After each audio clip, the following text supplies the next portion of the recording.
নমস্কার দর্শক বন্ধুরা, আমি প্রতিমা। কুকিং উইথ প্রতিমা চ্যানেলে তোমাদের সবাইকে আবারও একবার আন্তরিকভাবে সুস্বাগতম। আশা করি বন্ধুরা তোমরা সবাই খুব ভালো আছো, সুস্থ আছো। আমিও তোমাদের মতো ভালো বন্ধু পেয়ে বেশ ভালো আছি। আজকে আমি তোমাদেরকে খুবই হেলদি একটা টিফিন বা ব্রেকফাস্টের রেসিপি শেয়ার করব। রেসিপিটা শুরু করার আগে যে সমস্ত বন্ধুরা আজকে প্রথম আমার এই ছোট্ট চ্যানেলে এসে আমার এই রেসিপিটা দেখছো, তোমরা আমার এই চ্যানেলটাকে সাপোর্ট করে আমার বন্ধু হয়ে আমার পাশে থেকো। আমার জানা রেসিপিগুলো তোমাদেরও ভালো লাগবে। চলো তাহলে বন্ধুরা, দেখো রেসিপিটা বানানোর জন্যে আমি এখানে 150 গ্রামের মতো সুজি নিয়েছি। এটা পুরো 200 গ্রাম নিইনি, 200 গ্রামের থেকে কম আছে। এবার এই সুজিটাকে আমি একটা অন্য বড় জায়গার মধ্যে ঢেলে নেব। বন্ধুরা কেউ স্কিপ করে দিও না। আমি কীভাবে এই ব্রেকফাস্ট বা টিফিনের রেসিপিটা বানাই সেটা তোমরা পুরোটা দেখো আমার সঙ্গে থেকে, তাহলে তোমাদেরও বানাতে সুবিধে হবে। এবার এই সুজিটার মধ্যে আমি দিয়ে দেবো জল। যেই বাটিটাই করে সুজি নিলাম সেই বাটিটারই আমি ভর্তি 1 বাটি জল দিলাম। 1 বাটি জলে কম হয়ে যাবে, তাই আরও হাফ বাটি জলেতে দিয়ে দিলাম। এবার এই সুজিটাকে চামচ দিয়ে একটু নেড়ে ভালো করে আমি জলটা যাতে ভেতর পর্যন্ত ঢোকে সেই জন্য জলটাকে মিশিয়ে দেবো পুরো সুজির মধ্যে। এরপর এই সুজিটাকে মিনিট 5 জন্য ঢেকে রেখে দেবো। মিনিট 5 মধ্যে যতটা ফোলার ফুলে যাবে। মিনিট 5 বাদে আমি ঢাকনাটা সরাচ্ছি। সুজিটা কিন্তু অনেকটাই ফুলে গেছে, তাই একটু চামচ দিয়ে ভালো করে তলা পর্যন্ত নেড়ে আমি দেখে নিলাম যে সুজিটা খুব ভালো করে ফুলে গেছে।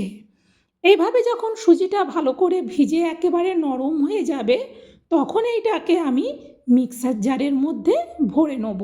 এটাকে একবার ঘুরিয়ে নিলেই হয়ে যাবে, তাই এটা পুরোটাই মিক্সার জারের মধ্যে ভরে দিচ্ছি। যেহেতু আমি মিক্সার জারের বড়টা নিয়েছি তাই এতে একেবারেই হয়ে যাবে। পুরো সুজিটা এর মধ্যে আমি ভরে দিলাম।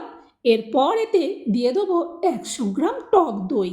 100 গ্রাম টক দই হলেই হয়ে যাবে। পুরো দইটা দিয়ে দিলাম। এরপর এই বাটিটা ধুয়ে ভর্তি করে 1 বাটি জল দিয়ে দেবো।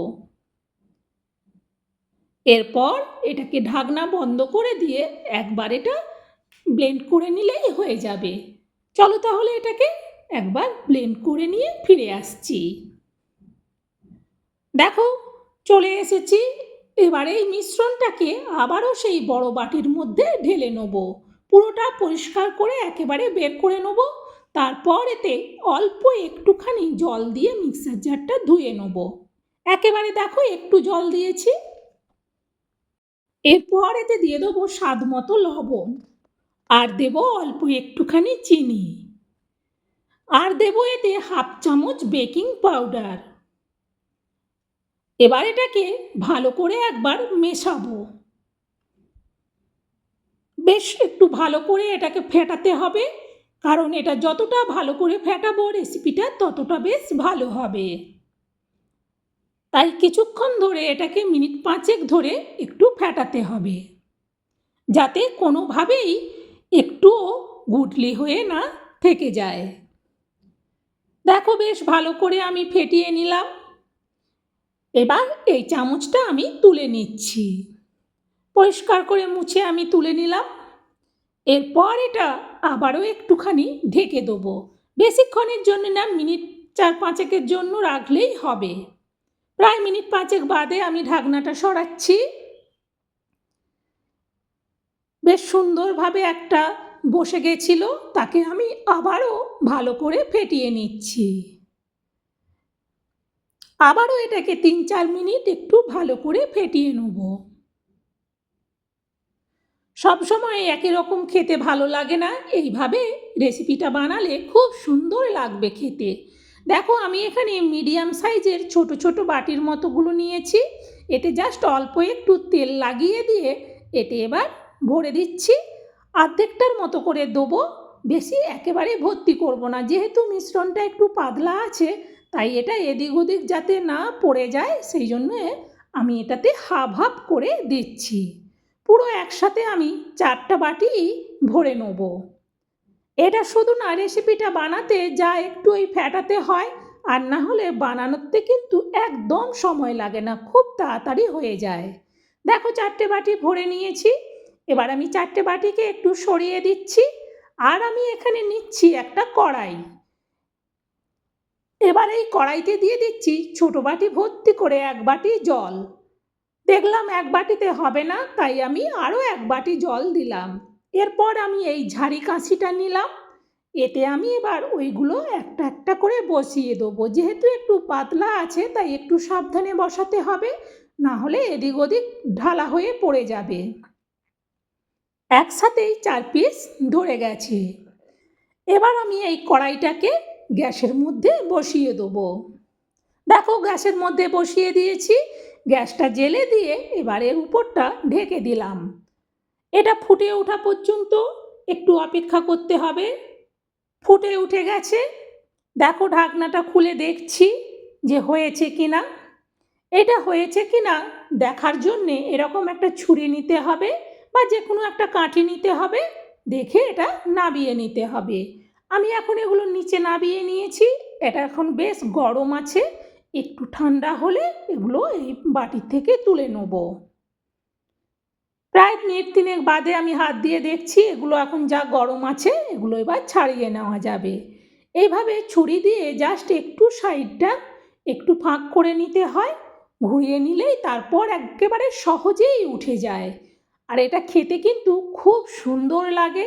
সবসময় আটা বা ময়দা বা অন্য কিছু যখন খেতে ইচ্ছে করবে না, সুজি দিয়ে এই রেসিপিটা বানিয়ে নিও, দুর্দান্ত লাগে খেতে। আর এটা বানানো একেবারেই সোজা আর ভীষণ এটা স্বাস্থ্যকর, একেবারে তেলবিহীন বলতে পারো। শুধু ওই বাটিগুলোতে জাস্ট একটুখানি তেল দিতে হয় যাতে বাটিতে না জড়িয়ে যায়। এই একই রকমভাবে আমি বাকিগুলোকেও করে নেব। এরপর আমি পরিবেশনের জন্যে দেখো এখানে কলা পাতা নিয়েছি, কলা পাতার মধ্যে এইগুলো দিয়ে দিচ্ছি। এরপর আমি এতে একটা তরকারি দিচ্ছি, আর আমি একটুখানি তরকারি এর উপর দিয়ে দিচ্ছি। এটা কিন্তু যখন এইভাবে একটা একটা তুলে খাবো খেতে বেশ সুন্দর লাগে। আর একটুখানি আমি মিষ্টি সস নিয়েছি, মিষ্টি সস একটু এর উপর দিক দিয়ে দিচ্ছি। জিনিসটা খেতে তো খুব সুন্দর লাগে, আর পরিবেশনের সময় যদি এইভাবে একটু সুন্দর করে ডেকোরেশন করে দেওয়া হয় তাহলে জিনিসটা আরও বেশি সুন্দর হয়ে যায়। বন্ধুরা, আমার এই ব্রেকফাস্টের রেসিপি এটা কিন্তু ডিনারেও খাওয়া যেতে পারে। তাই তোমরা যখনই বানাও না কেন রেসিপিটা তোমাদের কেমন লাগলো অবশ্যই বন্ধুরা কমেন্টে জানিও, আর এটা শেয়ার করে দিও যাতে একবার হলেও আমার বন্ধুরা এই রেসিপিটা বানিয়ে খেতে পারে। বন্ধুরা, আশা করি আমার রেসিপিটা তোমাদের ভালো লাগলো। ভালো লাগলে একটা লাইক অবশ্যই দিয়ে দিও, আর তোমরা সাপোর্ট করে আমার পাশে থেকো, আমাকে এগিয়ে যেতে তোমরা সাহায্য করো। বন্ধুরা, আজকের মতো রেসিপি শেষ। আবার অন্য দিন অন্য রেসিপি নিয়ে তোমাদের কাছে চলে আসব। তোমরা ততক্ষণ সবাই ভালো থেকো, সুস্থ থেকো। আমার বন্ধুরা ভালো থাকবে এই কামনা আমি সবসময়ই করি। আজকেও তাই বললাম, তোমরা সবাই ভালো থেকো, সুস্থ থেকো। তোমাদের ভালোবাসা পেয়ে আমি এখানেই আমার পথ চলা এগিয়ে যাব। আজকের মতো বিদায় নিচ্ছি বন্ধুরা, টাটা।